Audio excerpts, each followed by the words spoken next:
picture this scenario. It's, I don't know, Tuesday night. You've got 3 bags of groceries in one arm, maybe a dry cleaning bag hooked on a finger that is slowly turning purple. Right. And you are standing at your front door. It's been a long day. You slide the key in, and nothing.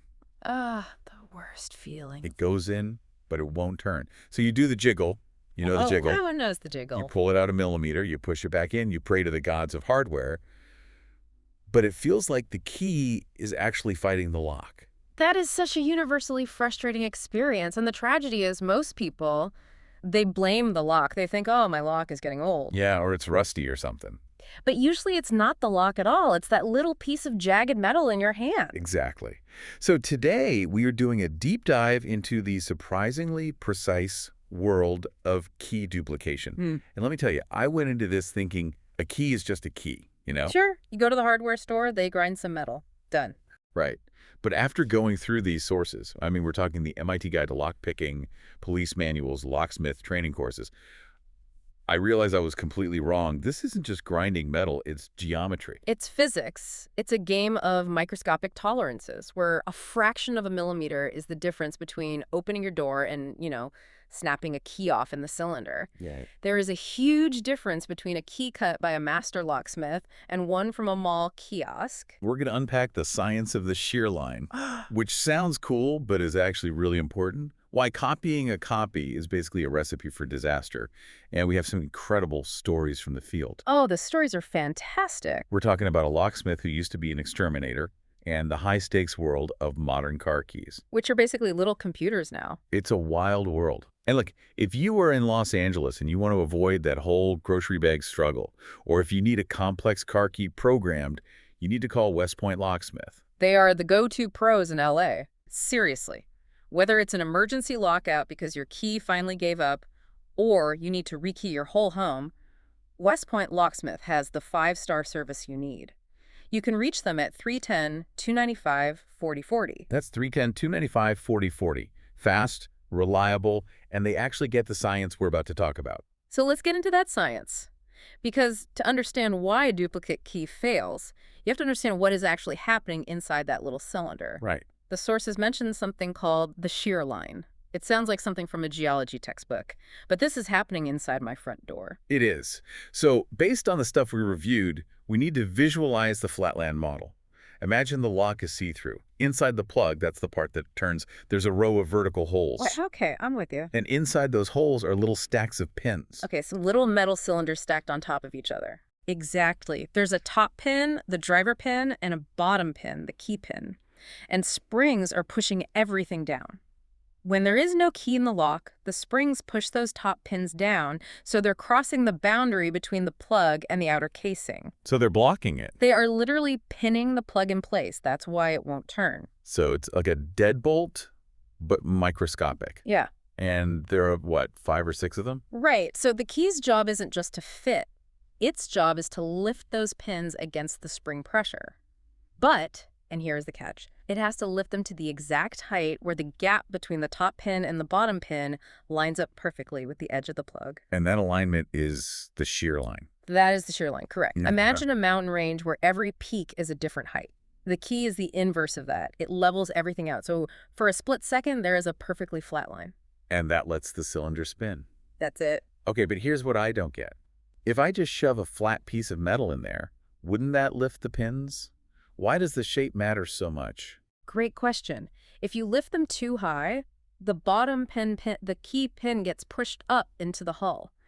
Now that pin is blocking the rotation. Oh, right. If you don't lift them enough, the top pin is still stuck in the plug. You have to be in the Goldilocks zone. Too high, it locks. Too low, it locks. We are talking about tolerances of thousandths of an inch. And this brings us to the tolerance problem from the police guide to lockpicking. I loved this part. The guide called it necessary sloppiness, which, I mean, feels like a description of my life, but what does it mean for locks? It means manufacturing isn't perfect. If you drill a 1/4 inch hole, it's rarely exactly a 1/4 inch. So locks have a tiny bit of wiggle room built in.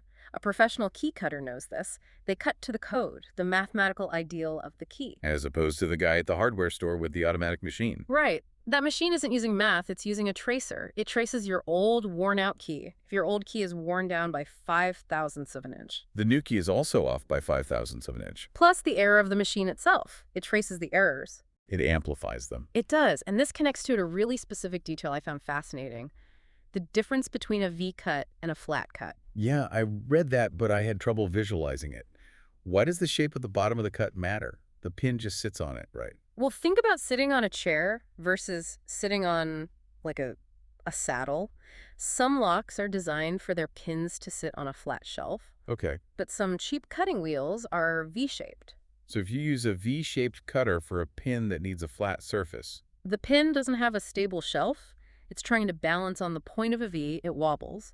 Or worse, it slides down the slope of the V just a tiny, tiny bit. And if it slides down, it drops below the shear line. Exactly. And you're standing there with your groceries, jiggling the key, trying to bounce that pin back up the slope so the lock will turn. Oh my God.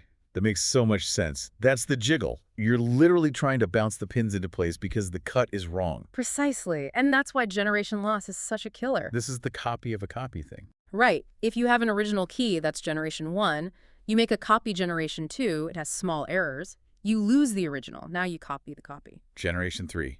The errors compound. Yeah. By generation 5, the key is usually useless. It's like that game of telephone. The message gets totally garbled. So what's the pro move here? If I only have one key, am I just doomed? Ideally, you keep a master original, put it in a safe place, never use it, only use it to make copies. Okay. But if you don't have that, a professional locksmith, like the folks at West Point, can often look at a worn key and decode it. They don't trace it. They measure it and figure out what the cuts should be, and they cut a fresh one by code. So they restore the original message of the key. That is actually really cool. It saves a lot of headaches. Okay, so that's the mechanical side. But we have to talk about cars. Because we looked at some vlogs from automotive locksmiths, specifically Captain Lockpick, and man, the stakes are so much higher. It's a different world. A house key is mechanical. A modern car key is a computer with a metal blade attached to it. There was this one story that really stuck with me. A 2009 Mercury Mariner. The owner had lost all the keys. The all keys lost scenario. Which is a locksmith's nightmare. You have no pattern to copy. You're starting from scratch. So the locksmith arrives, and he uses this tool called a leashy tool on the door lock. It looks like a lockpick, but it's a little grid on the side. How does that even work? It's brilliant. It lets you pick the lock, but as you do, you can actually read the depth of each wafer inside. You aren't just guessing, you're measuring. It turns the locksmith into, like, Sherlock Holmes. Deducing the key from inside the lock. Exactly. But here was the twist. He decodes the door lock, and he gets cuts 1 through 6. But the ignition needs cuts 1 through 8. Yes. The door lock didn't use the full code. Very common. Why? It saves the manufacturer money. The door cylinders are simpler. The ignition is the fortress. So he's missing the last 2 numbers. He has to progress the key. Which is a fancy term for educated guessing. And in the story, he puts it in the ignition, and it turns on the first try. That must be such a satisfying feeling. Right. Oh, it's the best. But turning the ignition is only half the battle. Right, because of the MO, the immobilizer. Exactly. The car's computer is looking for a digital handshake. There's an RFID chip in the head of that key. If the car doesn't recognize the chip's signature, it cuts the fuel. It'll crank, but not start. Exactly. And the ritual to program this Ford was just wild. He had to cycle the ignition from off to run 8 times. Click, click, click, click. Sounds like a video game cheat code, doesn't it? It really does. Up, up, down, down, left, right. But that puts the car into programming mode. And this is where the expertise really comes in. You can't just guess that. No way. You have to know the procedure for that specific year and model. There was a moment in that story that I think really highlights the difference between a pro and, a scammer. Yeah. The customer wanted a flip key. The cool ones that switch blade out. Right. The locksmith cut it, programmed the chip, the car started, Sure. but the remote buttons wouldn't work. The FCC ID mismatch. Exactly. The radio frequency for the buttons was wrong. Now, a shady guy might have just said, well, the key starts the car. That's what you paid for. Bye. Or blame the car. Oh, your receiver must be broken. For sure. But this locksmith gave them that key for free because it wasn't perfect and offered to order the correct one. Now that is integrity. And that's why you hire a professional. You're paying for the knowledge and the honesty. And honestly, if you're in LA and you need that level of expertise, someone who knows that a Ford key needs a specific chip, you need West Point Locksmith. Absolutely. Call them at 310-295-4040. They handle the complex stuff, the transponders, the programming. You don't want to be stuck in a parking lot hoping for a miracle. So we've covered the science and the tech, but what I found really charming were the people. Who actually becomes a locksmith? It's a surprisingly diverse group. It's rarely a straight path. There was the story of the exterminator. This guy, Philip, he was working as a bug guy crawling under houses. Which is a miserable job. Spiders, chemicals. He hated it. He goes to do an inspection, and the homeowner turns out to be a locksmith. And not just any locksmith. A former police officer nicknamed Slim. Slim, because he was so good with a Slim Jim. Yeah. You can't make that stuff up. That is straight out of a movie. So Slim sees something in him and basically says, "Kid, I'll teach you the trade." And Philip goes from killing bugs to picking locks. He realized it was puzzle solving. That's the hook, right? Yeah. The puzzle. Then you had the baseball player, William, college athlete, blew out his knee, his ankle.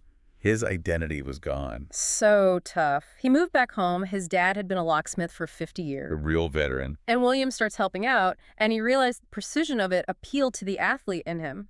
He never left. It really is a family trait for a lot of people. But it's not without its funny moments. There was this great story about a locksmith trying to sell an engraving machine to his father. They call him the lock father. The lock father. I love that. So the son engraves a sample. He's trying to engrave the word country, but he makes a typo, or autocorrect gets him, and he engraves county instead. Missing the R. The lock father looks at it, scowls, and says, "I'm not buying that thing it can't even spell." Attention to detail is everything in this business. There was also a T-shirt a locksmith got from his sister. It had a picture of a key and a padlock, but the key profile didn't match the lock's keyway. And the caption. "You're not my type." That's some deep-cut locksmith humor. You have to know an SC1 from a Y1 from across the room. It's a language. It is a language. And speaking of language, let's translate some of this into practical advice, because eventually we all need a locksmith, and the costs can be confusing. Well, we looked at data from this old house and service titan, and the big takeaway is the difference between proactive cost and reactive cost. Okay, break that down. A duplicate key at a shop might cost you, what, $2 to $5? Maybe 10. That's proactive. Right. But if you lose that key and need an emergency service call, you're looking at a $50 service fee plus labor. Easily over $150. So the math is simple. Spend the $5 to save the $150. But there is a darker scenario. The broken key. Cheap keys are often brittle. If you force a bad copy and it snaps off in the lock, now you are paying for an extraction. An extraction. Fishing the broken piece out of the cylinder, it's delicate work. That can run you another $200. Ouch. So spending a few extra bucks for a quality cut is basically insurance. Speaking of insurance, that is another way to verify a pro. A professional locksmith carries general liability insurance. If some random handyman scratches your door, you might be out of luck. A pro is covered. That is a huge point. What about those DIY rekeying kits I see online? You can do it. But remember those tiny springs we talked about? They're under tension. If you pull the cylinder out wrong, those springs go flying across the room. And good luck finding a 3mm spring in a shag carpet. Exactly. You turn a $15 project into a bag of parts you have to take to a locksmith in shame. The walk of shame. I can picture it. And for cars. Don't even think about DIY. Please don't. The old coat hanger trick. Inside your car door are airbag sensors, wiring harnesses. You jam a Slim Jim down there, you could trigger an airbag. Which would be a very expensive and very loud mistake. Very loud mistake. Pros use long-reach tools and wedges that go around the glass, not into the door guts. So if I'm looking at my key ring right now, is there a visual check I can do to see if my key is a ticking time bomb? Yes. Look at the cuts. If you see a really deep cut right next to a really shallow cut, a high peak next to a deep valley, that's a weak point. It was fragile. It is. In the trade, it's a MACS violation, max adjacent cut specification. It creates a leverage point where the metal is thinnest. It is very likely to snap right there. So if I see that on my key, go get a fresh code-cut key made by a professional before it breaks. Don't wait. that is a pro tip right there. It's about being aware of the hardware we use every single day. So to wrap up, we've learned that key cuttings is a game of millimeters. We've learned that car keys are basically encrypted conversations. and that the person cutting your key might be a former pro athlete who found a better calling. But I want to leave the listener with this thought. We treat keys as these disposable items. We toss them on the counter, we jam them in pockets. But think about what they represent. That's the thing. A key isn't just metal, it's trust. It's the physical token of access to your home, your sanctuary. It's heavy when you think about it that way. It is. So ask yourself, when was the last time you actually looked at your key? Is the tip rounded off? Is it twisting? Is it a copy of a copy of a copy? Because if that key fails, the fortress is closed. Maybe it's time to upgrade before it fails. And if you are ready for that upgrade, or if you are stuck in an emergency in Los Angeles, you know who to call. West Point Locksmith. Dial 310-295-4040.